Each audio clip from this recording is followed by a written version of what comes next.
కొండపైకి వచ్చిన వాళ్ళకి ఇబ్బంది లేకుండా పైకి స్టెప్స్ అయితే వేశారు. ఆ పైన కనిపిస్తున్నది వినాయకుడి గుడి. దానికి ఇంకా పైకి వెళ్తే శివాలయం కనిపిస్తుంది, చిన్న లింగం.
వ్యూ అయితే అదిరిపోయింది, అసలు చాలా బాగుంది. అంత ఎత్తు నుండి బీచ్ చూస్తుంటే అసలు మాటలు రావట్లేదు. చల్ల గాలి అయితే బాగా తగులుతుంది. ఒక నైట్ అయితే ఇక్కడ క్యాంపింగ్ వేయచ్చు, చాలా బాగుంది వ్యూ అయితే.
ఇది ఎవరో కంపెనీ వాళ్ళు కట్టారంట. యాక్చువల్గా కంపెనీ వాళ్ళు కట్టించారంట ఇది మొక్కుబడిగా.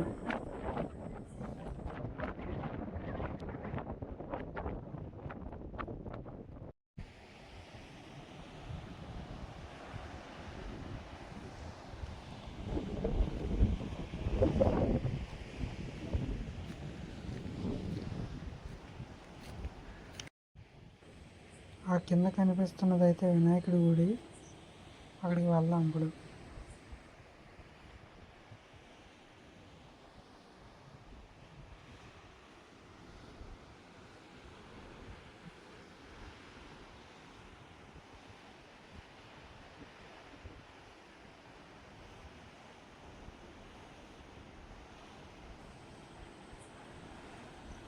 కిందనైతే చిన్న చిన్న పడవలు ఉన్నాయి. జాలర్లు అందరూ చేపలు పట్టడానికి వెళ్తారు అనుకుంటా వాటిపైన.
ఆ కనిపించేది స్టీల్ ప్లాంట్ ఫ్యాక్టరీ.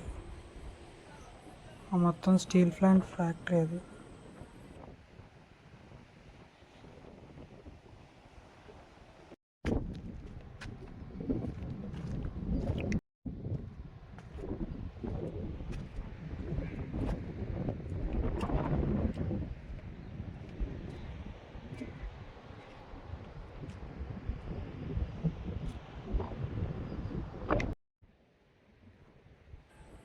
ఇవేంటో మరి చిన్న చిన్న ఆ, దీనిలో ఉన్నాయి.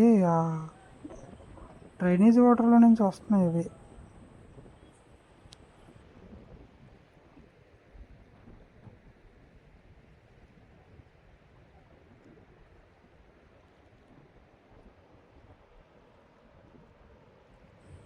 బీచ్ మొత్తం పొల్యూట్ అయిపోయింది. ఎవరైనా స్నానాలు చేయడానికి వస్తే చేయకండి, హెల్త్ ఇష్యూస్ వస్తాయి.